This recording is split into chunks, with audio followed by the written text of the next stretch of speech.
Chapter 6 सिर्फ एक कदम की दूरी। नरेंद्र एक खूंखार भेड़िए के साथ रिंग में बंद था और वो भेड़िया नरेंद्र को फाड़ डालने के इरादे से उसकी ओर दौड़ चला आ रहा था। भेड़िए को नरेंद्र की किसी भी तरह की देवता दिखना बंद हो गया था। आखिर उसकी रगों में उम्मत पैदा करने वाला ड्रग जो बह रहा था। बात सुन भाई, बात सुन मेरी, आराम से खड़ा हो जा, एक सेकंड लंबी लंबी सांसें ले। नरेंद्र भेड़िए से बात करने की कोशिश कर रहा था, लेकिन उसकी पुकार भेड़िए के पर किसी तरह का असर नहीं डाल रही थी। लग तो ऐसा रहा था कि जैसे नरेंद्र की चलती जुबान भेड़िए को गुस्सा बढ़ा रही थी। अबे वो जंगली कुत्ता तो मेरी बात समझ रहा था। तुझे क्या दिक्कत है? नरेंद्र रिंग में इधर उधर भाग रहा था। भेड़िए की घातक वार से बचने के लिए उसे कई बार रिंग की दीवार पर चढ़ना पड़ रहा था।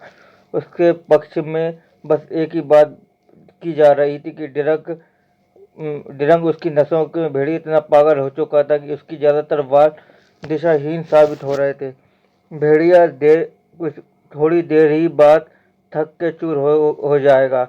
नरेंद्र उसके बाद तो भेड़िए से निपट ही लेगा साले से। महेश चौहान की बात ये साधना कुशवाहा पूरी तरह से सहमत था। नरेंद्र और उसकी मौत के बीच कुछ पलों का फासला रह गया था। मैं माफ़ी मांगती हूँ नरेंद्र की तरफ से। प्लीज रिंग का दरवाज़ा खोल कर उसके बाहर निकाल लीजिए। नरेंद्र की मौत सामने देख रेवती अपने आत्मसम्मान को किनारे रखकर मिन्नत करके सातक कुशवाहा के पास पहुंची। सातक ने आदेश के रिंग का दरवाज़ा खोला जा सकता था, लेकिन वो ऐसा करने का मूड में नहीं था। चौहान और कुशवाहा परिवार के करीबी किस्से आम थे। रेवती जी, आपके पति खुद ही महेश चौहान के साथ शर्त स्वीकार की थी।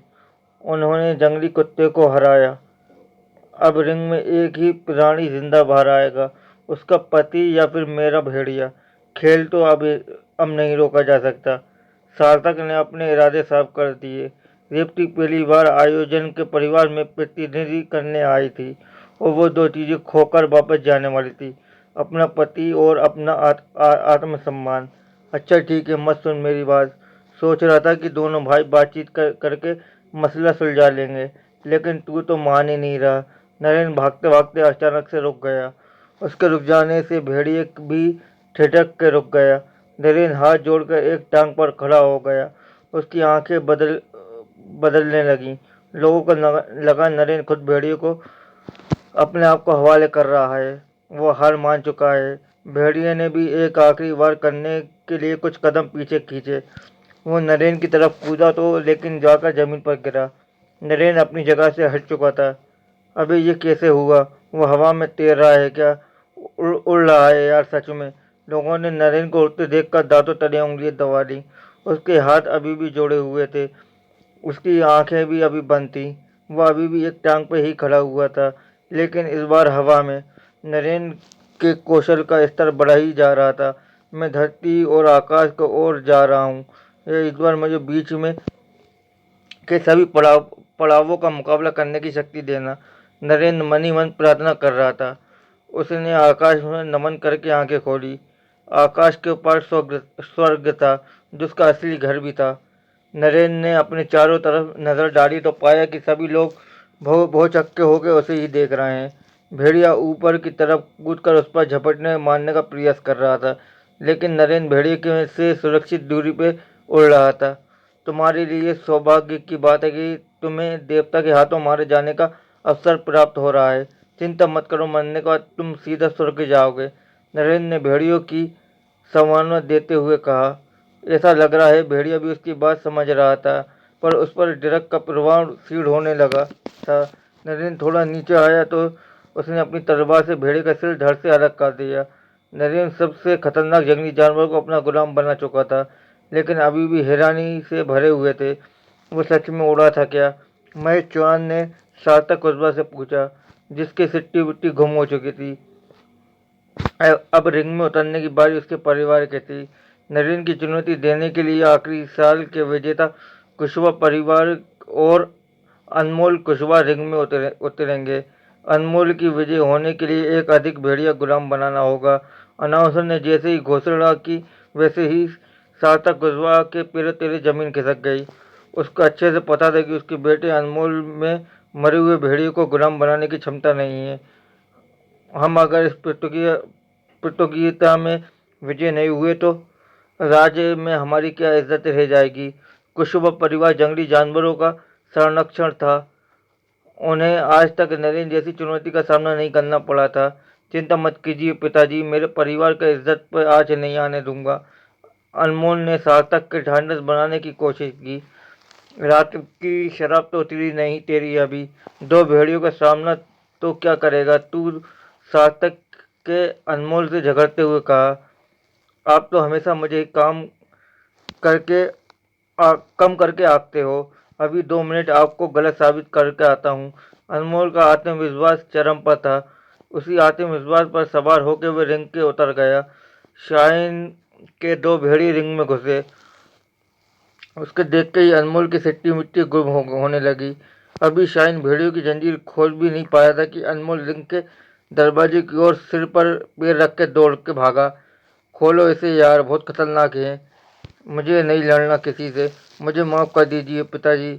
अनमोल ने बिना लड़े ही चड्डी गीली कर दी थी। आपके डरपोक बेटे के लिए खेल रोका जा सकता है क्या। रेती सार्थक पर भारी भरी बैठी थी।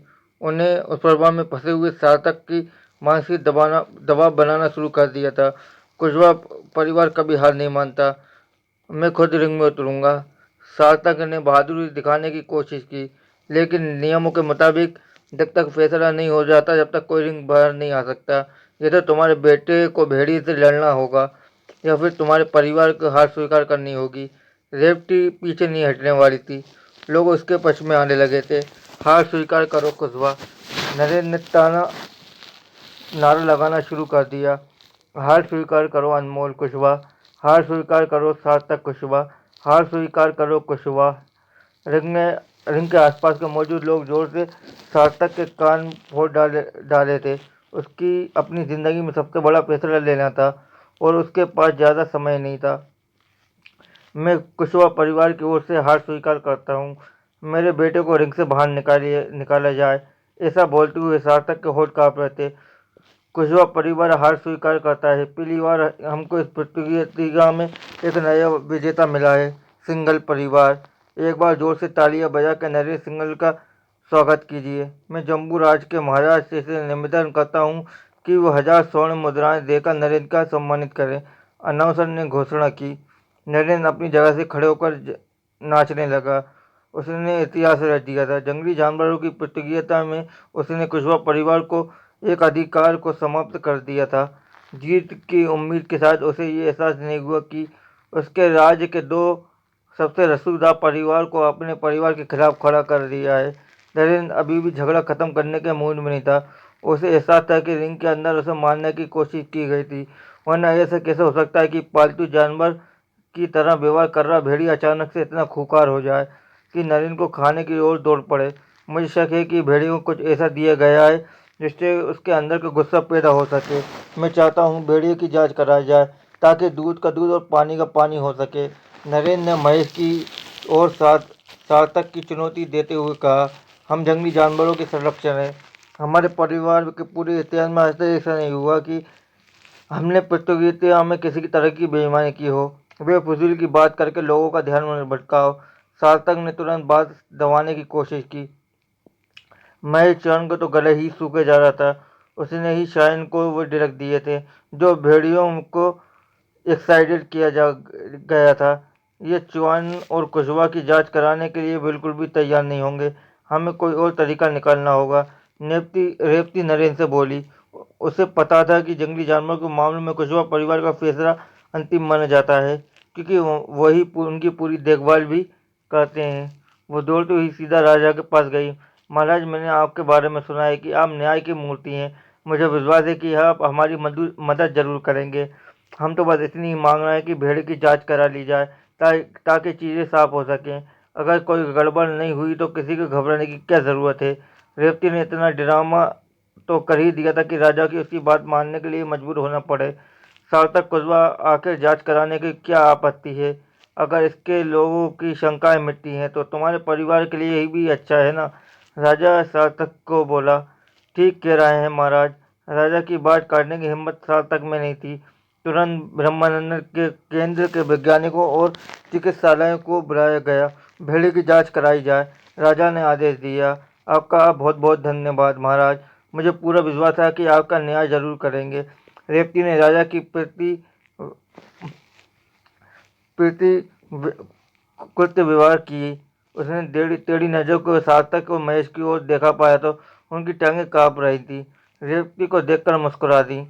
आयुर्वेदाचार्य ने अपनी टीम के साथ पहुंच चुका था। शाहीन मरी हुई भेड़िए को बाहर लाया। नहीं, ये वो भेड़िया नहीं है जिसे मैंने मारा था। इसे अभी थोड़ी देर पहले मारा गया है।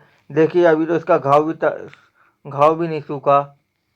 नरेन भेड़िए को देखते ही चिल्लाने लगा। नहीं नरेन जी, वही भेड़िया है, जो शाहीन ने धीमी आवाज में कहा। अच्छा, सच में? नरेन का गुस्सा आने लगा। वो शाहीन का हाथ पकड़ के रिंग के पीछे ले गया और जहाँ सब जंगली जानवर रखे जाते थे वहाँ एक और मरा भेड़िया पड़ा था। ये तो क्या है? नरेन ने शाहीन से पूछा। शाहीन ने कुछ जवाब नहीं दिया, बस उसने रोना शुरू कर दिया। उसे समझ आ गया कि उसका लालच उस पर भारी पड़ चुका है। ये लीजिए असली भेड़िया आयुर्वेदाचार्य, इसकी जांच कीजिए। नरेन असली भेड़िए को लेकर बाहर आ गया था।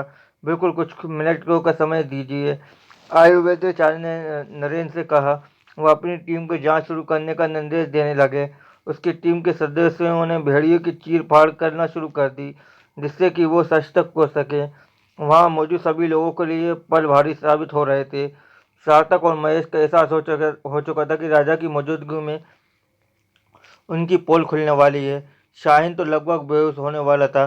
देख रही है उनके खून का रंग कैसा काला पड़ गया है, नरेन ने रेवती से बोला। उसे पूरा विश्वास था कि भेड़िए की किसी तरह की मिलावट की है, पक्का की गई है थी। हाँ आयुर्वेदाचार्य जी, क्या नतीजा निकला फिर जांच का? राजा ने धैर्य भी अब जवाब दे रहा था। महाराज, मैं ये तो नहीं बता सकता कि गुस्ताखी किसने की है, लेकिन हमने भेड़िए का रक्त में ऐसा ड्रग पाया है जो उसे 1000 गुना ज्यादा हिंसक बना सकता है।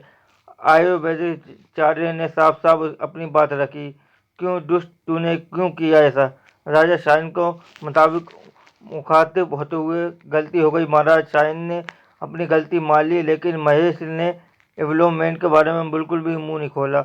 महेश की जान में जान आई। महाराज, इस बेचारे को मुझसे क्या दुश्मनी हो सकती है? इससे पूछिए, इसे ऐसा करने के लिए किसने कहा था? नरेन को पता था कि शाहीन के पास आदेश ऊपर से आया था। नरेन जी ने नरेन जी ने मेरे मालिक सार्थक कुशवाहा की बेइज्जती की थी। वो देखकर मुझे गुस्सा आ गया, इसलिए मैंने भेड़ियों में ड्रग इंजेक्ट कर दिया। इससे मेरे अलावा कोई शामिल नहीं था महाराज। शाहीन ने अभी भी पूरा सच नहीं बताया। आपके मालिक को बचाने के लिए खुद कुर्बान होने को तैयार था। बचपन से उसे इसी बात की ट्रेनिंग दी गई थी। इसके जीवन भर के लिए कारागार में डाल दो। राजा आदेश देकर वहां से चला गया। सार्थक और महेश मनी मन शाहीन का शुक्रिया अदा कर रहे थे। नरेंद्र और रेवती के मन में टीस रह गई थी। वो असली गुनाहगार तक पहुंचने में नाकाम हो गए थे। एक दिन इन सबके पत्ते जरूर खोलूंगा, नरेन ने शपथ ली। एक महीना काफी रहेगा हमारे लिए। उसके बाद ये नरेन चाहे मरे, हमें फर्क नहीं पड़ता। आयुर्वेदाचार्य हमने शिष्य ने बोला। रुको, मैं जरा इसके बात करके आता हूँ। इतना कहकर वो नरेन की तरफ जाने लगा। अरे नरेन जी, आपको कुछ घाव आए हैं। ब्रह्म नरेंद्र, चलते हैं, आपका इलाज कर देता हूँ। आयुर्वेदाचार्य नरेन से बोला। तुम बिना स्वार्थ के किसी का भला नहीं करते नहीं हो। असली असली मकसद बताओ तो मैं चलूंगा। नरेन आश्चर्य में था। उसको मारने का प्रयास कर चुका एक व्यक्ति उसकी इतने घावों की चिंता करने को हो गया। नरेन तक आयुर्वेदाचार्य नरेन को लेकर ब्रह्मानंद केंद्र पहुंच चुका था। रेवती भी उसके साथ थी। आयुर्वेदाचार्य ने नरेन का उपचार करना शुरू कर दिया। आपकी बात सही थी, मैं बिना स्वास्थ्य के शायद कोई काम नहीं करता। बात यह है कि मुझे केंद्र की औषधि बनाने में आपकी मदद चाहिए। आयुर्वेदाचार्य ने नरेन के घावों पर मलहम लगाते हुए कहा। जैसे जैसे आयुर्वेदाचार्य मलहम लगाता जा रहा था, वैसे वैसे नरेन का घाव गायब होते जा रहे थे। ये घाव गायब कैसे हो रहे हैं? रेवती ने आश्चर्य से आयुर्वेदाचार्य से पूछा। नरेन ने जो मंत्र हमें दिया था वो अकेला मंत्र नहीं था, इसके साथ मंत्रों की एक श्रृंखला जुड़ी हुई थी। इसमें से एक मंत्र है, हमने ये औषधि तैयार की है जिससे शरीर का घाव तुरंत गायब हो जाते हैं। अगर नरेंद्र दिमाग पर जोर डाले तो वो और भी मंत्रों को याद करने की कोशिश करने लग सकता है। ऐसा कहते हुए आयुर्वेदाचार्य की आंखें चमक रही थी। अगर मेरे पास इतनी शक्तियाँ होती तो मुझे अपने मंत्रों को बड़ा सोच समझ के किसी और को साझा करना चाहिए। नरेंद्र ने खुद को महत्वपूर्ण होने का बड़ा गर्व हो रहा था। आप केंद्र के साथ मंत्रों का साझा करेंगे तो इससे पूरे राज्य की जनता का भला होगा। आयुर्वेदाचार्य चाहता था कि नरेंद्र बिना झिझक उसके साथ मंत्र शेयर करता जाए। नरेंद्र अपने उसके इरादे तुरंत भाप गया। उसने जोर जोर से हंसना शुरू कर दिया। राज्य की जनता भला होगा या आपका भला होगा? नरेंद्र ने आयुर्वेदाचार्य से पूछा। आयुर्वेदाचार्य नरेंद्र का प्रश्न सुनकर झेप गया था। उसके नरेंद्र की बात का कोई जवाब नहीं दिया। मैं मंत्रों का प्रयोग करके खुद की औषधि बनाऊंगा। केंद्र चाहे तो उन औषधियों से बेच सकता है और हम इस 50-50% प्रॉफिट शेयरिंग कर सकते हैं। नरेंद्र ने आयुर्वेदाचार्य के सामने शर्त रखी। लेकिन आपके पास तो आयुर्वेद की ट्रेनिंग नहीं है। आयुर्वेदाचार्य को लगा था कि नरेंद्र को उसकी जरूरत पड़ेगी ही। हमें सब आता है, नरेंद्र गर्व से बोला। आयुर्वेदाचार्य के पास नरेंद्र की शर्त मानने के अलावा और कोई चारा नहीं था। नरेंद्र और रेवती घर की ओर निकल गए। कहाँ सोचा था कि एक महीने में सारे मंत्र जान लेंगे। उसके बाद ये नरेंद्र चाहे जिए या मरे, हमें क्या फर्क पड़ता है। ब्रह्मानंद केंद्र के अध्यक्ष राज्यपाल आयुर्वेदाचार्य से बोल रहा है कि खुद ही औषधि बनाएगा। हम चाहे तो बेच सकते हैं। आयुर्वेदाचार्य की बात सुनकर राज्यपाल ज़्यादा अच्छा ही नहीं हुआ। बहुत चालाक समझता है खुद को। राज्यपाल समझ चुका था कि नरेंद्र उसकी बातों में नहीं आने वाला। राज्यपाल जी, हम उससे सारी औषधियों में प्रॉफिट शेयरिंग नहीं ले सकते। इस तरह के केंद्र बहुत नुकसान होगा। साथ ही साथ नरेंद्र कुछ ही दिनों में बहुत शक्तिशाली हो जाएगा। इसके साथ साथ उसके परिवार का भी रुतबा बढ़ेगा। किसी परिवार का रुतबा ब्रह्मानंद केंद्र से ज़्यादा हो तो ये हम बिल्कुल भी बर्दाश्त नहीं कर सकते। आयुर्वेदाचार्य की बातों में साफ था कि वो ब्रह्मानंद केंद्र को, नरेंद्र और उसके परिवार को बढ़ते प्रभाव काफ़ी असुरक्षित महसूस कर रहा था। तो हम कर भी कह सकते हैं बैठ के तमाशा देखने के अलावा। राज्यपाल मानो उम्मीद ही छोड़ चुका था। क्यों, हम शासन प्रशासन की मदद लेनी चाहिए। आयुर्वेदिक आचार्य की बात सुनकर राज्यपाल के कान खड़े हो गए। कहना क्या चाहते हो, राजा के पास चलें? राज्यपाल ने आयुर्वेदाचार्य की बातें साफ साफ करके ही कहा। राजा के पास जाने की ज़रूरत नहीं है, लेकिन शहर के जागीरदार जोरावर सिंह के पास तो चल ही सकते हैं। आयुर्वेदाचार्य ने सुझाव दिया। वो तो ज़रूर मदद कर सकता है हमारी। राज्यपाल को आयुर्वेदाचार्य का सुझाव काफ़ी पसंद आया। वो दोनों दोनों तुरंत जोरावर सिंह से मिलने के लिए निकल पड़े। चौहान और कुशवा दोनों में से कोई शांत नहीं था। हमें उसके घर की तरफ हमला करने की तैयार रहना होगा। वह हमारे व्यापार को भी नुकसान पहुंचाने की कोशिश करेंगे। मुझे बिल्कुल भी आश्चर्य नहीं होगा अगर वो हमारे परिवार के सदस्यों को डरा धमका के फ़ायदा उठाने की कोशिश करें। हमें घर के कारखाने की सुरक्षा बढ़ानी होगी। नरेंद्र को भी अपनी सुरक्षा का विशेष ख्याल रखना होगा। हथियारों और बॉडीगार्ड के बिना कभी कभी बाहर मत जाना। पुरुषोत्तम ने रेवती और नरेंद्र को निर्देश देते हुए कहा। वे नरेंद्र कुशवाहा परिवार का जीत से खुश तो थे, लेकिन उन्हें साफ साफ भी समझ आ रहा था कि नरेंद्र की सफलता से फलस्वरूप सिंगल परिवार कई प्रभावशाली लोगों के निशाने पर आ गया था। अरे पिताजी, आपको इसकी कोई ज़रूरत नहीं है। कारखाने और घर की सुरक्षा बढ़ा ही देते हैं, लेकिन मैं अपनी सुरक्षा खुद ही कर लूँगा। नरेंद्र को अपनी आज़ादी में किसी की तरह की बाधा पसंद नहीं थी। बॉडीगार्ड के बारे में सोचकर ही उसकी सांसें फूल रही थी। पिताजी, जैसा कहना है वैसा ही होगा। तो मैं हर बात मानी गई तो हम सब जल्दी बर्बाद हो जाएंगे। रेवती ने नरेंद्र को घोते हुए कहा। नरेंद्र उसकी नज़र मिलाने डर रहा था। ठीक है, नरेंद्र के मुंह से निकल गया। अगले ही दिन जब नरेंद्र युद्ध कौशल का अभ्यास करने निकला तो घर के बाहर दो बॉडीगार्ड उसका इंतजार कर रहे थे। नरेंद्र उन दोनों की विशालकाय आदमी के सामने एक बच्चा सा लग रहा था। तुम दोनों मुझे गोद में उठा के ले चलोगे क्या? नरेंद्र ने मस्करी करने की कोशिश की तो उसके बदले में एक बस गंभीरता मिली। नरेंद्र बॉडीगार्ड के साथ उन झोपड़े के पास पहुंचा। वहां युद्ध कौशल का अभ्यास किया जाता था। अंदर नहीं आएगा तुम में से कोई भी, बॉडीगार्ड सख्त निर्देश दिया और झोपड़ी के अंदर चला गया। नरेंद्र नरेंद्र ये समझ चुका था कि वो शून्य प्रथम के स्तर पर पहुंच चुका है, क्योंकि वो बहुत बड़ी आसानी से जमीन के कुछ इंच ऊपर हवा में तैर सकता है। भेड़िए की लड़ाई के दौरान जो हुआ वो एक मंत्र का सहयोग नहीं था। उसे पता था कि वो धैर्य रखना होगा। अभ्यास करते करते एक दिन वो आकाश तक पहुंच जाएगा, और एक दिन आकाश के पार जाने के बाद ही उसको पता चलेगा कि उसका अमृत कलश किसने चुराया था। एक बार फिर, जिसकी अभी उसको बिल्कुल भी भनक नहीं था, कि जब वो अपनी झोपड़ी के अंदर अभ्यास करता है तो उसके असर उसके शहर के मौसम पर भी पड़ता है। बाहर मौसम बरसात होने शुरू हो गई। आज का शहर में अचानक ही मौसम बदल जाता है। आयुर्वेदाचार्य और राज्यपाल जोरावर सिंह के घर बैठे हुए थे। आपको मिलने का समय इसलिए नहीं दिया गया था कि आपके मौसम का हाल बता दें, मेरा समय खराब करें। मुझे और भी काम होते हैं। जोरावर शहर का जागीरदार था, और वो बहुत ही सख्त मिजाज का इंसान था। उसको बिल्कुल पसंद नहीं था कोई उसका समय बर्बाद करे। वो खुद जम्बू राज के महाराजा के कम ताकतवर नहीं समझता था। वो अपना शासन तलवारों के दम पर चलाता था। उसके पास लड़कों की अच्छी खासी सेना थी। लोग कहते थे राजा भी जोरावर के मामलों में दखल नहीं दिया करता था। इसके बदले में जोरावर शहर के लोगों को मोटा टैक्स इकट्ठा करके राजकोष में भरा करता था। वो जोरावर की बात यह है कि आप शायद नरेंद्र सिंघल के बारे में सुना ही होगा। राज्यपाल को जोरावर से बात करने की हिचक हो रही थी। बहुत कुछ सुना है। हाल फिलहाल में नरेंद्र की कीर्ति जोरावर तक पहुंच गई थी कि वो आपसे कुछ अच्छी बात नहीं पड़ती। उसके पास कुछ मंत्रों की शक्ति है, जिससे हम कई तरह की औषधियाँ बना सकते हैं। कुछ औषधियाँ इतनी शक्तिशाली होंगी कि शरीर के घावों को पलों में ठीक कर देगी। आयुर्वेदाचार्य ने राज्यपाल को पूरी बात बताई।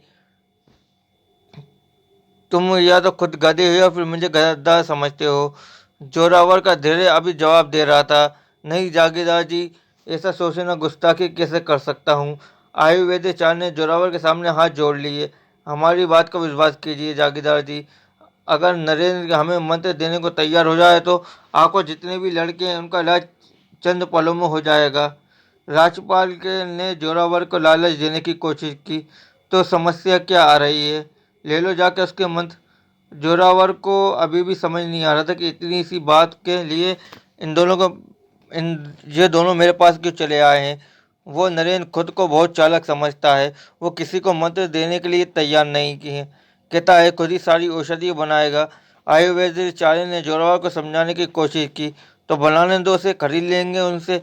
राजपाल को समझ आ गया कि जोरावर भले ही एक शक्तिशाली आदमी है, लेकिन वो एक मोटी बुद्धि का इंसान है। अगर हम बस उसी औषधि बनाने देंगे तो बहुत कम औषधियाँ बन पाएंगी। इतनी औषधि हमारे शहर के लिए पर्याप्त नहीं होंगी। राज की तो बात छोड़ दीजिए।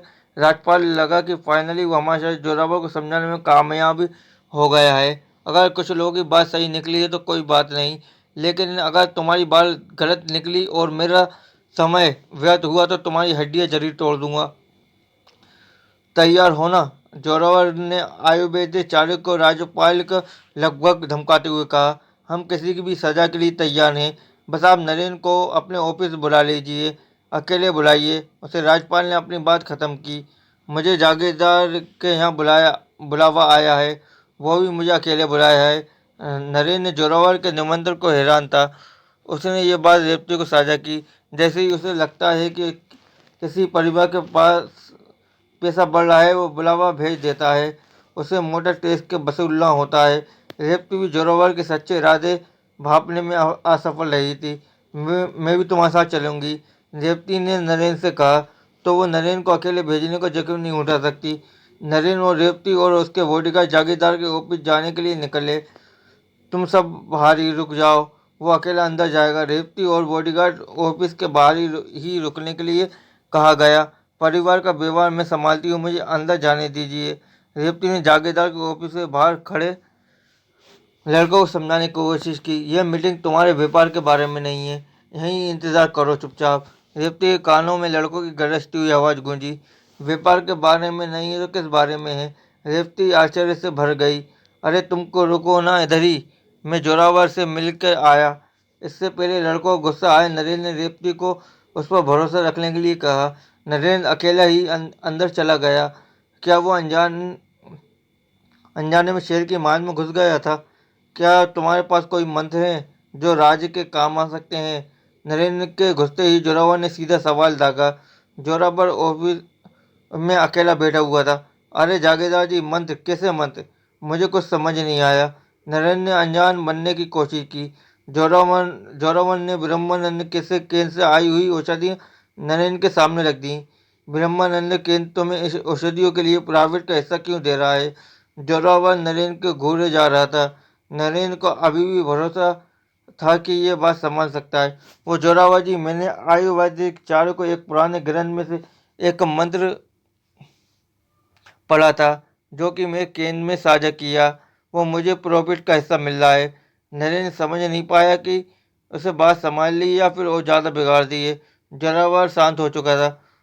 तुम तो या खुद गधे हो या फिर मुझे गधा समझते हो। जोरावर ने यह बात बहुत ही गुस्से में नरेंद्र से कही। नरेंद्र को समझ आ गया कि उसने बात बिगाड़ ली है। आयुर्वेदाचार्य और राजपाल ने जोरावर के कान भर दिए। जोरावर नरेंद्र के विश्वास करने के मूड में कहीं नहीं था। मुझे पता है कि जो लोग झूठ बोलकर मेरा समय खराब करते हैं उनके साथ क्या करता हूँ। जोरावर ने दोबारा नरेंद्र को घूरना शुरू कर दिया। अबे सुन जागीरदार। नरेंद्र आराम से कुर्सी पर बैठ गया। जोरावर को भरोसा नहीं हो रहा था कि नरेंद्र उससे इतनी बदतमीजी से बात की है। तू जो करता होगा वो करता होगा। अगर मेरे साथ कुछ किया तो तेरी मंत्र पाने की सारी इच्छाएं नाली में चली जाएंगी, क्योंकि जो कुछ है मेरे पास है, यहाँ पर कैद है। नरेंद्र ने अपने दिमाग की ओर इशारा करते हुए कहा, बाहर में जाए तू और तेरा मंत्र, लेकिन मुझसे बदतमीजी से कोई बात नहीं कर सकता। उसको ले जाओ और फांसी कर, और जब तक इसकी सांसें चलनी बंद न हो जाए। जोरावर हाथ में हाथ फैसला करने के लिए मशहूर था। उसकी चीख सुनकर उसके लड़के अंदर आए। उन्होंने जबरदस्ती नरेंद्र को कुर्सी से उठाया और घसीटते हुए फांसी घर की ओर ले जाने लगे, जो जोरावर ऑफिस के पीछे बना हुआ था। मौत के तीर करीब होने के बाद नरेंद्र जोरावर को देखकर मुस्कुराया जा रहा था। क्या जोरावर